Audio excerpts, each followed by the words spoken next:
morning, students. Here I am Shivshankar, JTO, Electronic Mechanic, Saramvi ITI, CVV Campus, Chikbalapur. Today's topic is rectifiers. In the previous class, we knew that diode working principle, forward bias of PN junction diode, reverse bias of PN junction diode, VI characteristics, forward bias VI characteristics, reverse bias VI characteristics. These are all discussed in the last class. ಹಿಂದಿನ ತರಗತಿಯಲ್ಲಿ ನಾವು diode working principal ಬಗ್ಗೆ ತಿಳ್ಕೊಂಡ್ವಿ, forward bias ಬಗ್ಗೆ ತಿಳ್ಕೊಂಡ್ವಿ, reverse bias ಬಗ್ಗೆ ತಿಳ್ಕೊಂಡ್ವಿ. ಹಾಗೆಯೇ ಫಾರ್ವರ್ಡ್ ಬಯಾಸ್ ಕ್ಯಾರೆಕ್ಟರಿಸ್ಟಿಕ್ಸು ಮತ್ತು ರಿವರ್ಸ್ ಬಯಾಸ್ ಕ್ಯಾರೆಕ್ಟರಿಸ್ಟಿಕ್ಸು, ಆ ವೇವ್ ಫಾರ್ಮ್ಸು ಎಲ್ಲನೂ ತಿಳ್ಕೊಂಡ್ವಿ. ಇವತ್ತಿನ ಟಾಪಿಕ್ಗೆ ಸಂಬಂಧಪಟ್ಟಂಗೆ ಕಂಟೆಂಟ್, ಒಂದು introduction, definition, types of rectifiers, half wave rectifier, full wave rectifier, ripple factor, video, assignment, ಇವೆಲ್ಲನೂ ಇವತ್ತಿನ ಒಂದು ಟಾಪಿಕ್ಗೆ ಸಂಬಂಧಪಟ್ಟಂಗೆ ವಿಷಯಗಳು. ಮೊದಲಿಗೆ introduction. In our house we have TV, mobile, laptops, all home appliances work with DC only. ನಮ್ಮ ಮನೆಗಳಲ್ಲಿ T V ಇರ್ತದೆ, ಟಿ ವಿ ಡಿ ಸಿಯಿಂದ ವರ್ಕ್ ಆಗೋದು, ಮೊಬೈಲು ಡಿ ಸಿಯಿಂದ ವರ್ಕ್ ಆಗೋದು, ಲ್ಯಾಪ್ಟಾಪ್ ಡಿ ಸಿಯಿಂದ ವರ್ಕ್ ಆಗೋದು, ಎಲ್ಲ almost all home appliances D ಸಿಯಿಂದ ವರ್ಕ್ ಆಗುತ್ತೆ. The A C supply may cause damage to component and equipment. ಈ ಎ ಸಿ ಕಾಂಪೋನೆಂಟ್ ಏನು ಮಾಡುತ್ತೆ ಅಂದರೆ ಎಕ್ವಿಪ್ಮೆಂಟ್ಗೆ ಮತ್ತು ಕಾಂಪೋನೆಂಟ್ಗೆ ಡ್ಯಾಮೇಜ್ ಮಾಡುತ್ತೆ. The rectifier taking A C voltage and supplies D C constant voltage. Rectifier ಇವೆಲ್ಲ ಇನ್ಸ್ಟ್ರೂಮೆಂಟ್ಸ್ಗೂ ಎಲ್ಲ ಅಪ್ಲಯನ್ಸಸ್ಗೂ ನಾವು ಈ ಮೇಯ್ನಿಂದ ಎ ಸಿ ವೋಲ್ಟೇಜ್ ತಗೊಂಡು ಅದು ಕಾನ್ಸ್ಟೆಂಟ್ ಡಿ ಸಿ ವೋಲ್ಟೇಜ್ನ ಈ ಒಂದು ಎಕ್ವಿಪ್ಮೆಂಟ್ಸ್ಗೆ ಕೊಡ್ತದೆ. ಕೊಟ್ಟು ಆ ಕಾಂಪೋನೆಂಟು ಮತ್ತು ಇದನ್ನು ಡ್ಯಾಮೇಜ್ನ ಅವಾಯ್ಡ್ ಮಾಡುತ್ತೆ. ಡೆಫಿನಿಷನ್. ರೆಕ್ಟಿಫೈರ್ಗೆ definition: rectifier is an electronic circuit convert alternating current into direct current. Rectifier electronic circuit, ಅದರಲ್ಲಿ ಟ್ರಾನ್ಸ್ಫಾರ್ಮರ್ ಇರ್ತದೆ, ಡಯೋಡ್ ಇರ್ತದೆ, ಫಿಲ್ಟರ್ಸ್ ಇರ್ತದೆ, ಇವೆಲ್ಲ ಸೇರಿ ಒಂದು ಸರ್ಕ್ಯೂಟು. ಅದೇನು ಮಾಡುತ್ತೆ, ಎ ಸಿ ವೋಲ್ಟೇಜ್ನ ಡಿ ಸಿ ವೋಲ್ಟೇಜ್ ಆಗಿ ಮಾರ್ಪಡಿಸುತ್ತೆ. The function of rectifier is removing wave shape from the sinusoidal wave shape. Rectifier function ಏನು ಅಂದರೆ ಆ ವೇವ್ ಶೇಪನ್ನು ತೆಗೆಯೋದು. ಆ ವೇವ್ ಶೇಪೇ ಅದನ್ನು ಡ್ಯಾಮೇಜ್ ಮಾಡುತ್ತೆ. ಹಾಗಾಗಿ ಆ ವೇವ್ ಶೇಪ್ ತೆಗೆಯೋ ವಿಧಾನನೇ ಆ ರೆಕ್ಟಿಫೈಯರಲ್ಲಿ ಅಳವಡಿಸ್ತಾರೆ. Rectifier protect damage of the component and equipment. Rectifier ಈ ಥರ ಎ ಸಿ ರಿಪ್ಪಲ್ ತೆಗೆದು ಮತ್ತು ಕಾನ್ಸ್ಟೆಂಟ್ ಸಪ್ಲೈ ವೋಲ್ಟೇಜ್ ಕೊಟ್ಟು ಆ ಒಂದು ಡ್ಯಾಮೇಜಿಂದ ಎಕ್ವಿಪ್ಮೆಂಟ್ನ ಮತ್ತು ಕಾಂಪೋನೆಂಟ್ನ ಕಾಪಾಡುತ್ತೆ. ಇದು ಏನು ಒಂದು simple definition to rectifier. Rectifier types. ರೆಕ್ಟಿಫೈಯರಲ್ಲಿ ಎಷ್ಟು ಟೈಪ್ಸ್ ಇದೆ? ಮೇಯ್ನಾಗಿ 3 ಟೈಪ್ಸ್ ಇದೆ: half wave rectifier, centre tap full wave rectifier, bridge rectifier. Half wave rectifier, centre tap full wave rectifier, bridge rectifier, ಈ ಮೂರೂ ರೆಕ್ಟಿಫೈಯರ್ನ ವಿಧಗಳು, ಸಾಮಾನ್ಯವಾಗಿ ಯೂಸ್ ಮಾಡೋವಂಥವು. Half wave rectifier convert half cycle A C into D C. Half wave rectifier half ಸೈಕಲ್ನ ಮಾತ್ರ A ಸಿಯಿಂದ D C convert ಮಾಡುತ್ತೆ. The remaining 2 are the full wave rectifiers. They convert full cycle A C into D C. Bridge ಮತ್ತು centre tap full wave rectifiers, ಅವು full wave rectifiers, ಅವು full ಸೈಕಲ್ನ A ಸಿಯಿಂದ D ಸಿಗೆ convert ಮಾಡುತ್ತೆ. See ಇಲ್ಲಿ half wave rectifier circuit. Here one diode used. See transformer. The diode made to conduct in the positive half cycle. Positive half cycle ಮಾತ್ರ rectify ಮಾಡ್ತದೆ. Secondary voltage ಮತ್ತು output voltage ವ್ಯತ್ಯಾಸ negative half ಸೈಕಲಲ್ಲಿ ಕಟ್ಟಾಗಿದೆ, ಅದಕ್ಕೆ half wave rectifier half cycle ಮಾತ್ರ A ಸಿಯಿಂದ D ಸಿಗೆ ಕನ್ವರ್ಟ್ ಮಾಡುತ್ತೆ. ಆ ಡಿಫ್ರೆನ್ಸ್ ನೋಡಿ ಸೆಕೆಂಡ್ರಿ ವೋಲ್ಟೇಜ್ಗೂ ಮತ್ತು ಔಟ್ಪುಟ್ ವೋಲ್ಟೇಜ್ಗೂ. Half wave rectifier convert half cycle A C into D C voltage. Half wave rectifier ಅರ್ಧ ಸೈಕಲ್ನ ಎ ಸಿಯಿಂದ ಡಿ ಸಿಗೆ ಕನ್ವರ್ಟ್ ಮಾಡುತ್ತೆ, ಅರ್ಧ ವೇವ್ನ ಎ ಸಿಯಿಂದ ಡಿ ಸಿಗೆ ಕನ್ವರ್ಟ್ ಮಾಡುತ್ತೆ. In the figure it consists of step down transformer, the diode to conduct made positive half cycle. ಫಿಗರಲ್ಲಿ ಒಂದು ಸ್ಟೆಪ್ ಡೌನ್ ಟ್ರಾನ್ಸ್ಫಾರ್ಮರು, ಅದ್ರ ಜೊತೆಗೆ ಡಯೋಡು, ಒಂದು ಲೋಡ್ ರೆಸಿಸ್ಟರ್ ಇರ್ತದೆ. ಈ ಡಯೋಡು ಪಾಸಿಟಿವ್ ಆಫ್ ಸೈಕಲಲ್ಲಿ ಮಾತ್ರ ಕಂಡಕ್ಟ್ ಆಗಂಗೆ ಡಿಸೈನ್ ಮಾಡಿರ್ತಾರೆ. When A C voltage given to the primary and induce secondary voltage, A C voltage ಪ್ರೈಮರಿಗೆ ಕೊಟ್ಟಾಗ ನಾವು ಸೆಕೆಂಡ್ರಿನಲ್ಲಿ ಇಂಡ್ಯೂಸ್ಡ್ ವೋಲ್ಟೇಜ್ ಪಡಿಬೋದು.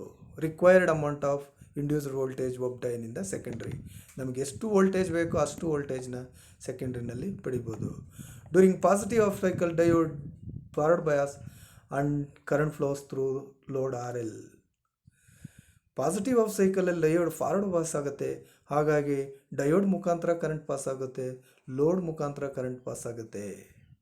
ಆವಾಗ ಒಂದು ಡಿ ಸಿ ಪಲ್ಸನ್ನ ಪ್ರೊಡ್ಯೂಸ್ ಮಾಡುತ್ತೆ, ಒಂದು ಆಫ್ ಸೈಕಲ್ನ ಎ ಸಿಯಿಂದ ಡಿ ಸಿಗೆ ಕನ್ವರ್ಟ್ ಮಾಡುತ್ತೆ. In the negative half cycle diode reverse bias, no current flows. Diode reverse ಬಯಾಸಲ್ಲಿ ಕಂಡಕ್ಟ್ ಆಗೋದಿಲ್ಲ, ಹಾಗಾಗಿ ಯಾವುದೇ ಸೈಕಲ್ನ ರೆಕ್ಟಿಫೈ ಆಗೋದಿಲ್ಲ, ಹಾಗೆ ಸಪ್ರೆಸ್ ಮಾಡುತ್ತೆ. ಒಂದು ನೆಗೆಟಿವ್ ಆಫ್ ಸೈಕಲ್ ಕಟ್ ಆಗುತ್ತೆ. Only positive half cycle rectify by the diode. Positive half ಸೈಕಲ್ನ ಮಾತ್ರ ಡಯೋಡು ರೆಕ್ಟಿಫೈ ಮಾಡುತ್ತೆ. ಫುಲ್ ವೇವ್ ರೆಕ್ಟಿಫೈರ್ಗೆ ಸಂಬಂಧಪಟ್ಟಂಗೆ ಒಂದು ಸರ್ಕ್ಯೂಟು, ಎರಡು ಡಯೋಡ್ಸು ಮತ್ತು ಯೂಸ್ ಮಾಡಿದ್ದೀವಿ. ಇಲ್ಲಿ ಒಂದು ಸೆಂಟರ್ ಟ್ಯಾಪ್ ಟ್ರಾನ್ಸ್ಫಾರ್ಮರ್ ಯೂಸ್ ಮಾಡಿದ್ದೀವಿ. ಆ ಸೆಂಟರ್ ಟ್ಯಾಪ್ ಟ್ರಾನ್ಸ್ಫಾರ್ಮರು ಎರಡು ಆಫ್ ಸೈಕಲ್ನ ಈಕ್ವಲ್ ಆಗಿ ಡಿವೈಡ್ ಮಾಡಿಕೊಡ್ತದೆ. ಹಾಗಾಗಿ ಪಾಸಿಟಿವ್ ಆಫ್ ಸೈಕಲಲ್ಲಿ ಡಯೋಡು D1 ಒಂದು ಡಿ ಸಿ ಪಲ್ಸನ್ನು ಪ್ರೊಡ್ಯೂಸ್ ಮಾಡುತ್ತೆ. Negative half cycle diode D2 ಒಂದು ಡಿ ಸಿ ಪಲ್ಸನ್ನು ಪ್ರೊಡ್ಯೂಸ್ ಮಾಡುತ್ತೆ. ನೋಡಿ ಇನ್ಪುಟ್ ವೇವ್ ಫಾರ್ಮ್ಗೆ ಔಟ್ಪುಟ್ ವೇವ್ ಫಾರ್ಮು ಯಾವ ಥರ ಇದೆ ಅಂದರೆ alternatively 2 half cycles rectified by the diode D1 and D2. ಈ ಚಿತ್ರದಲ್ಲಿ ನೋಡ್ಬೋದು. Full wave rectifier rectifies full cycle A C into D C. Full wave rectifier full ಸೈಕಲ್ನ ಎ ಸಿಯಿಂದ ಡಿ ಸಿಗೆ ಕನ್ವರ್ಟ್ ಮಾಡುತ್ತೆ. It uses centre tap transformer and uses 2 diodes. ಇದರಲ್ಲಿ centre tap transformer use ಮಾಡ್ತೀವಿ ಮತ್ತು 2 ಡಯೋಡ್ನು ಸಹ ಯೂಸ್ ಮಾಡ್ತೀವಿ. During positive half cycle diode D1 forward bias and rectifies positive half cycle. Positive half cycle diode D1 forward bias ಆಗುತ್ತೆ, ಆವಾಗ diode ಮುಖಾಂತರ current pass ಆಗುತ್ತೆ, ಡಯೋಡ್ ಕಂಡಕ್ಟ್ ಆಗುತ್ತೆ, ಒಂದು ಆಫ್ ಸೈಕಲ್ನ ಎ ಸಿಯಿಂದ ಡಿ ಸಿಗೆ ಕನ್ವರ್ಟ್ ಮಾಡುತ್ತೆ. The negative half cycle diode D2 forward bias and rectifies another half cycle. During negative half ಸೈಕಲಲ್ಲಿ ಡಯೋಡ್ D2 ಫಾರ್ವರ್ಡ್ ಬಯಾಸ್ ಆಗುತ್ತೆ, ಆಗೇನಾಗುತ್ತೆ ಅದರ್ ಆಫ್ ಸೈಕಲ್ನ ನೆಗೆಟಿವ್ ಆಫ್ ಸೈಕಲ್ನ ಎ ಸಿಯಿಂದ ಡಿ ಸಿಗೆ ಕನ್ವರ್ಟ್ ಮಾಡುತ್ತೆ.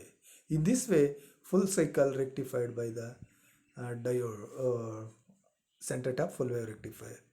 ಈ ಥರ centre tap full wave rectifier 2 half ಸೈಕಲ್ನ ಎ ಸಿಯಿಂದ ಡಿ ಸಿಗೆ ಕನ್ವರ್ಟ್ ಮಾಡುತ್ತೆ.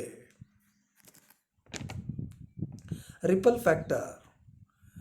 ಈ ರಿಪಲ್ ಫ್ಯಾಕ್ಟರ್ ಮೀನ್ಸ್ ನಾವು ಡಿ ಸಿ ಔಟ್ಪುಟ್ಟಲ್ಲಿ ಔಟ್ಪುಟ್ ವೇವ್ ಫಾರ್ಮಲ್ಲಿ ವೇವ್ಸ್ ಇರ್ತದೆ.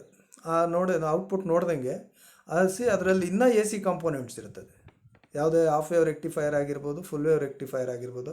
ಹಾಫ್ ವೇವ್ ರೆಕ್ಟಿಫೈರಲ್ಲಿ ಜಾಸ್ತಿ ಇರ್ತದೆ, ಫುಲ್ ವೇವ್ ರೆಕ್ಟಿಫೈರಲ್ಲಿ ಎ ಸಿ ಕಾಂಪೋನೆಂಟ್ಸು ಕಡಿಮೆ ಇರ್ತದೆ. ಅಂದರೆ ದಟ್ ಎ ಸಿ ನಿಂದ output some amount of A C present, that A C called as ripple factor. The rectifier ಔಟ್ಪುಟ್ಟಲ್ಲಿ ಒಂದಷ್ಟು ಎ ಸಿ ಇರ್ತದೆ, ಆ ವೇವ್ ಶೇಪ್ ಇನ್ನಷ್ಟು ವೇವ್ ಶೇಪ್ ಇರ್ತದೆ. ಆ ವೇವ್ ಶೇಪ್ನೇ ರಿಪಲ್ ಫ್ಯಾಕ್ಟರ್ ಅಂತ ಕರಿತೀವಿ. ಅದು ಕಾಂಪೋನೆಂಟ್ ಡ್ಯಾಮೇಜ್ ಮಾಡ್ಬೋದು.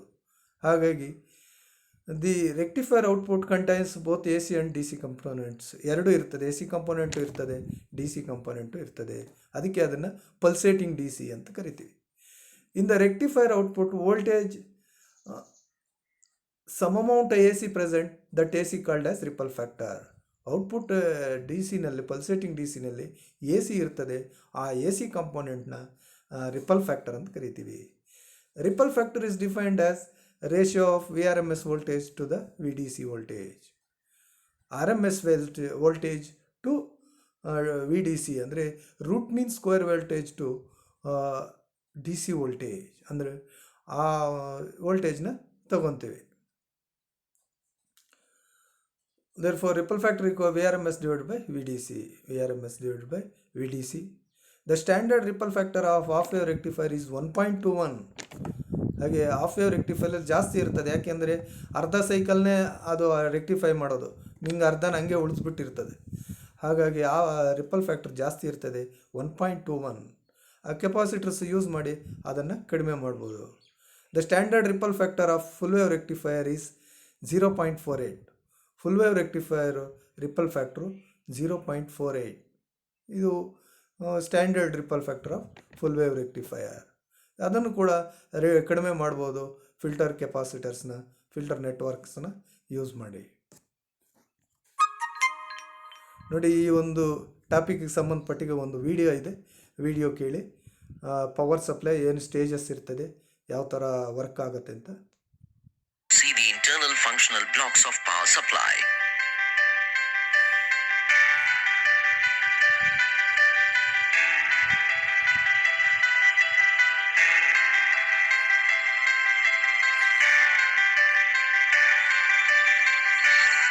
Circuit board of power supply.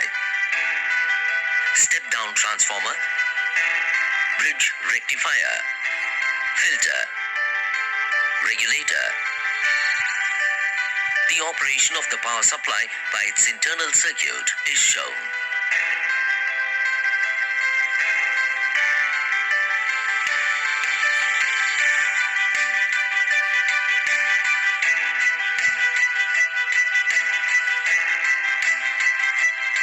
Linear mode power supply.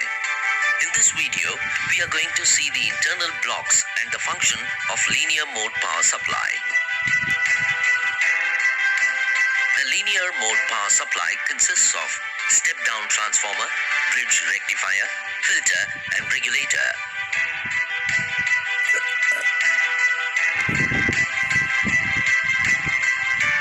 An AC input is given to the step-down transformer. The signal is rectified by the bridge rectifier circuit, filter circuit to remove the ripple component, and regulator circuit gives the regulated DC signal as output. Thus, the regulator, that is constant DC output, is getting from the DC power supply. The input and output waveform of different circuits are shown here. Switch mode power supply.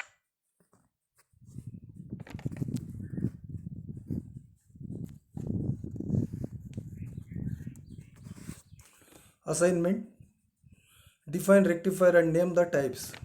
ರೆಕ್ಟಿಫೈರ್ನ define ಮಾಡಿ ಅದರ rectifier ಟೈಪ್ಸ್ನ ಹೆಸರಿಸಿ.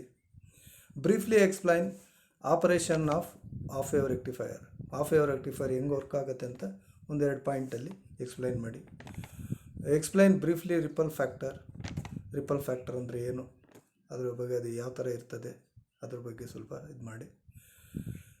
Briefly explain full wave rectifier. ಒಂದೆರಡು ಪಾಯಿಂಟ್ಸಲ್ಲಿ full wave ರೆಕ್ಟಿಫೈರ್ಸ್ನ ಬಗ್ಗೆ ಬರೀರಿ. ಇವೆಲ್ಲನೂ ಈ ಒಂದು ಅಸೈನ್ಮೆಂಟ್ ಸಂಬಂಧಪಟ್ಟಂಗೆ questions. Thank you very much.